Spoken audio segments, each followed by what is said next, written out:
The Hag is a slow killer who sets traps up around a map. When survivors walk or run near these traps, the Hag can teleport to those traps and jump right into a chase. Because of her slow movement speed and limited teleport range, people will typically play the Hag by setting up a web of traps covering 3 or 4 gens or a main building and force survivors to come to her. Not so with today's build. As a celebration for our hitting 1,000 subscribers, today's video is a build submitted by The Snipers Are Watching on a much more active, chase-focused Hag. Eschewing add-ons that remove her teleport, this build is instead centered around the perk Rapid Brutality, which gives us a movement speed buff after hitting a survivor. While this perk is active, the Hag will move at the normal killer movement speed 115% of a survivor's movement speed, and as long as you can chain together hits, the Hag's typical weakness of her lack of movement speed is nullified. To help chain these hits together, we're also going to be running the perk Deathbound. Deathbound activates on any survivor who heals another survivor. The healing survivor will scream, showing us where they are, and they'll become oblivious once they move away from the survivor that they healed. Because Oblivious hides your tear radius from that survivor, they will quickly lose track of where you are, especially if they're focused on looking around for your traps. As long as you can get in that initial hit, either from a teleport or from an oblivious survivor, you'll find that the Hag's chasing skills aren't as bad as you think. Now, to be fair, you will still have to set up some traps. You just won't need to set up a traditional web around a specific area of the map, but the ability to identify the walkways and areas that survivors will navigate through will be key to making this build work. You'll just have the freedom to continuously shift those traps around the map without worrying about holding specific generators hostage. Surge is our third perk, letting us remotely damage generators in an area where you're down a survivor with a basic attack. Hag's teleport hits still count as basic attacks, and will likely be chasing survivors nearby generators, so Surge will give us a strong way to slow those generators down without having to move our slow killer towards them. Our final perk is Scourge Hook, Gifts of Pain. Survivors hooked on white hooks will be healed slower and lose healing progress upon moving. In addition to that, if they are fully healed, they'll suffer a generator repair speed penalty. Both Gift of Pain and Deathbound punish survivors for healing, which is important to do as injured survivors are extremely vulnerable to a Hag that can appear out of thin air. Gift of Pain will also give us some passive generator slowdown, which is very important to have on a killer who relies on her ability to react to survivors' mistakes. For add-ons, we're running the Bloodied Mud and the Dragonfly Wings. The Bloodied Mud is a very strong add-on that shrinks the area around traps that survivors will trigger by moving. Because survivors need to be much closer to trigger your traps, your teleports are much more likely to place you in close proximity to that survivor and let you get a hit in immediately. The Dragonfly Wings are a simple add-on that just increase the range of your teleports, helping you deal with larger maps. Altogether, this build is definitely a little bit weaker than a more territorial Hag, but for players who don't like the Hag's typical gameplay style, this might be a good enough compromise. But is it strong enough to win? Let's find out.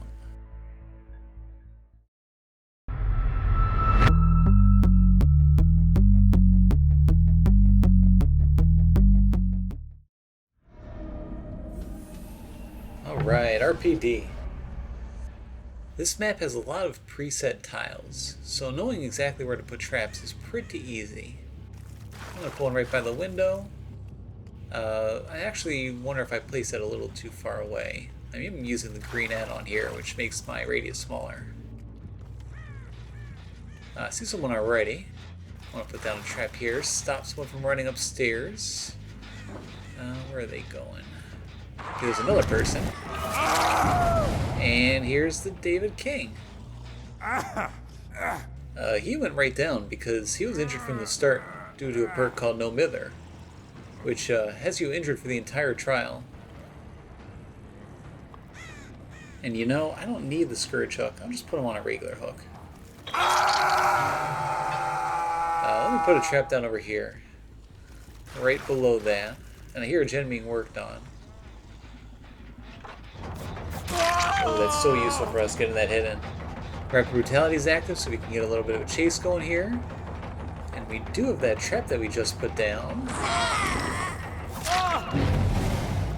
Getting us a nice little start. Surge is going to damage both of these gens in this area too, which is great for us. I'm going to put him up on the Scourge Hook here. Like I said, that David King has the No Mither, and I really don't want to go for him because of it.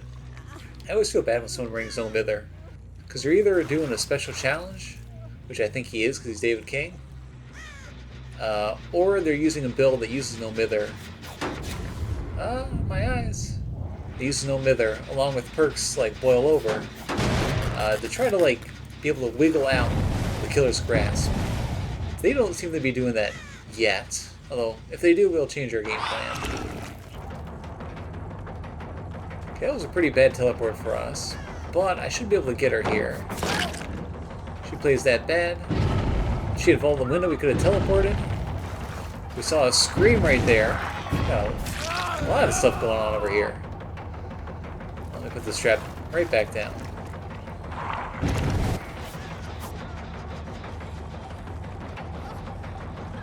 Well, this has already been a pretty chaotic start to this game. Okay, she's going to drop the pallet. Let's just do a teleport. And get the Jake again. Oh man, I gotta reset my entire set of traps here, don't I? He goes back on the Scourge Hook. We're back to a survivor over here. They're powering through this gen. She's doing well injured. Has she been standing here the entire time? Now I'm going to put a trap down there at the corner just so I sort of shut off this entire area here. She's going to get that fast fall. We do have a trap by the hook, so we might be able to get her if she goes far enough. Well, that's not the one I was expecting at all. Get a hit. And they are not going to trigger my trap. It's going to continue the chase then. Got a couple of good traps over here, including one right by this window. And I was right, that thing's too far away. You can tell I'm a little bit out of practice here for the hag. Well, let me put down a trap. There's a vault location right above that trap I just placed, so when survivors vault down, they might land right on that trap. Okay, so you're seeing a lot of loud noise notifications all over the place here. When there's a scream, that's going to be Deathbound active. Like that. That was Deathbound. That was the Jake healing somebody else, and that was the David healing somebody else. So that's why they screamed and made the noise. If you just hear the noise, it's probably going to be missing a skill check or setting off a trap.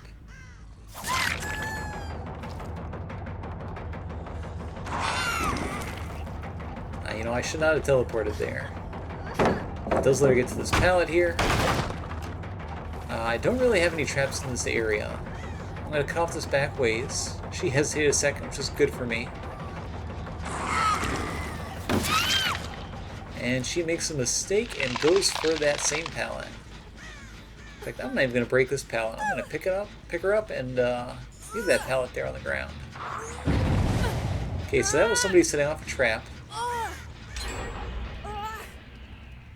I think I should be able to get to the Scourge Hook here. As always, we're going to prioritize Scourge Hooks whenever we can. We've got a couple of okay ones with this current map spawn. Nothing amazing, but this should work. Let's see, I'm going right here, so someone vaults through that barricade there. And that was just a skill check, I think. Chasing this guy is good because he's running right towards where that other skill check missed was. It's good that we get the hit there before our stun.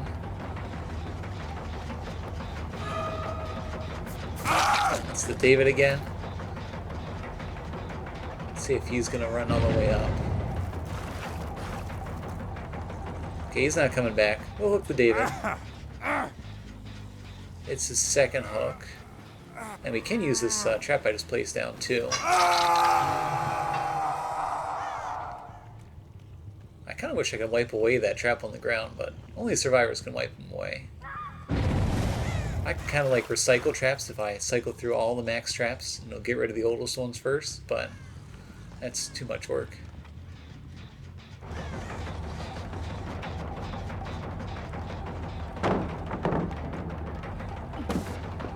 I might be able to get her here despite being a 110 killer.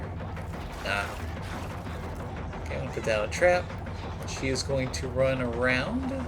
She does, she runs back into it. Guess she wasn't paying attention.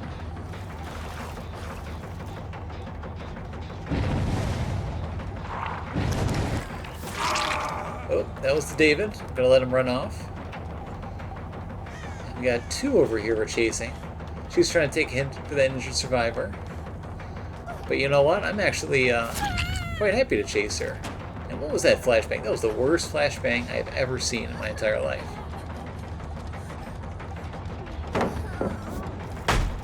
Fortunate that they were both here, but let's get that hell out of the way. And unfortunately, I'm a little bit too late on this teleport.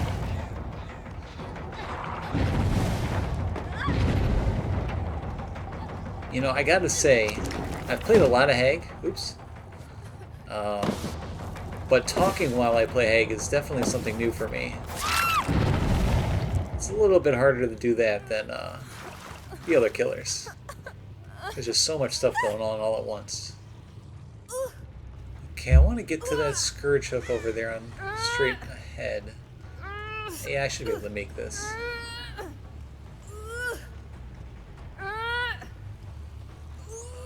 Just barely. Okay,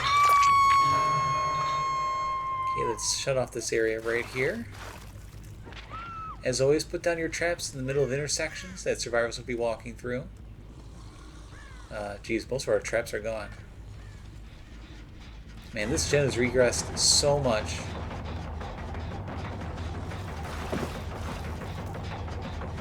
And I swear that pallet there has been a survivor magnet all game.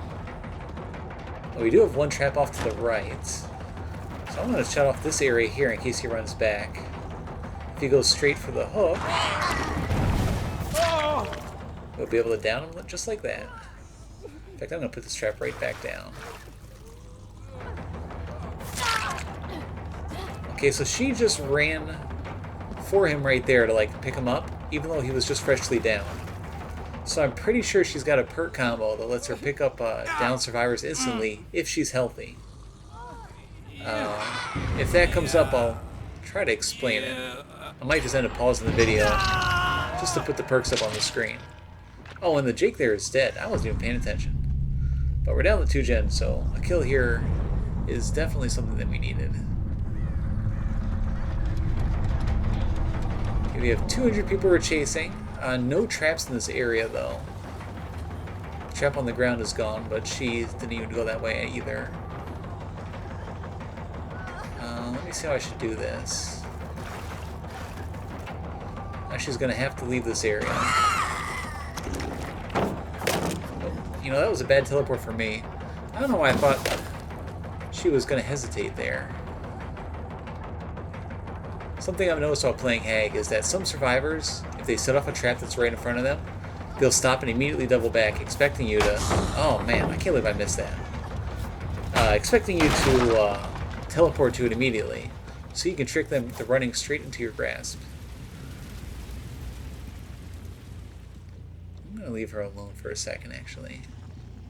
Let me put down a trap in this room. Thing is, too, we're chasing her kind of far away from these gens. I want to get back to the central location. Yeah, see, that's what I was worried about. Yeah, see, she's running back to this area with no gens over there. Maybe I should. No, I'm headed back.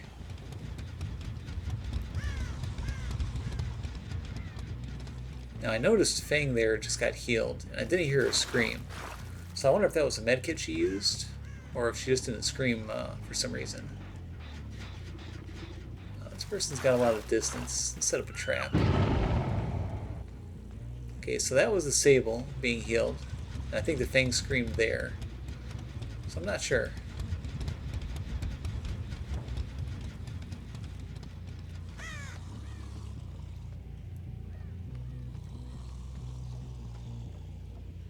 times like this, I really miss being a normal speed killer.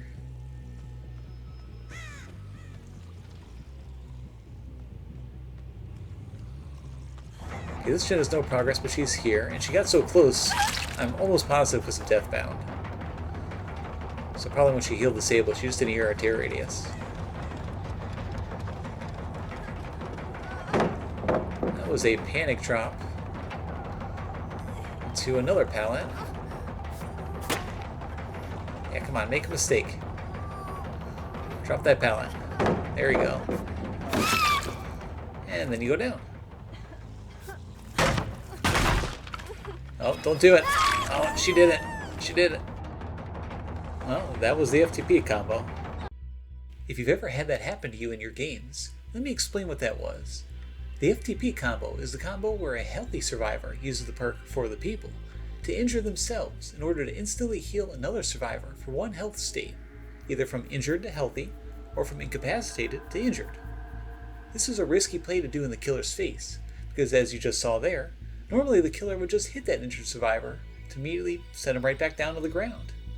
However, the perk We're Gonna Live Forever gives an endurance shield to anybody that you heal, including instant heals For the People, which is why that survivor didn't go down when I hit them. Using this combo is pretty risky and not as strong as it used to be, so survivors don't do it very often. It's mostly a way to just show off and look cool. Well, you know what, that's fine. I'm happy to chase you instead. At this point there's one gen left, so the game could still go either way. If someone's cranking out one of those gens right now, I could be in trouble. Heaven knows these games have been so sweaty ever since 2v8 came out. Okay, put you right on this hook in the middle. Yeah, it is your first hook. Let's think here. How am I going to do this? Where are they right now? Are they on this side? Or are they back over there? I hear an injured survivor. There she is. Going for this unhook right now is probably a huge mistake. Should have been a little bit more patient. I'm going to pick her up. I'm going to hook her quickly because she's dead. So now she's out of the game. Now, is the David, is he on generator? Is he cranking out right now? Or is he going for the unhook? Because I've got a couple of traps ready. So if he makes a mistake now, it's just game over. Shut down that loop again.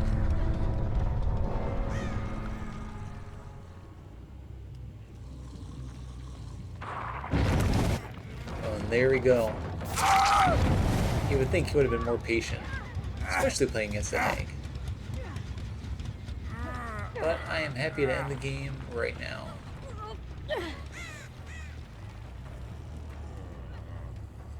Up you go. Yes, that was the build.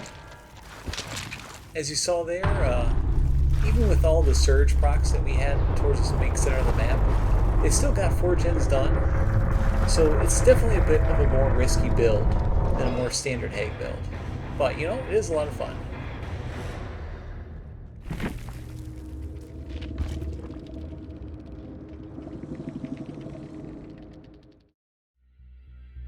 As this was a user-submitted build, I didn't want to make any changes to it for the gameplay.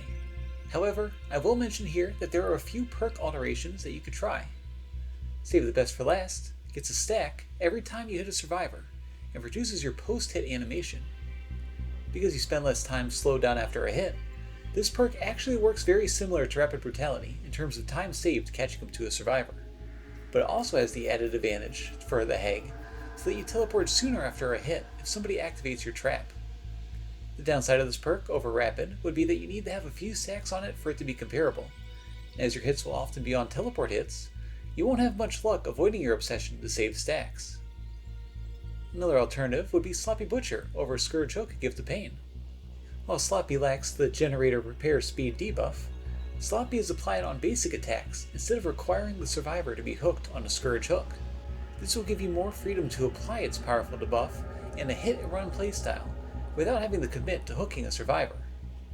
It'll also mean that you won't have to worry about the RNG of relying on a good Scourge Hook spawn.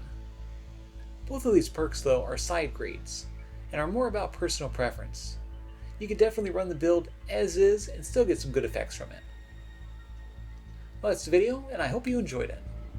Don't forget to like and subscribe, and as always, thank you for watching.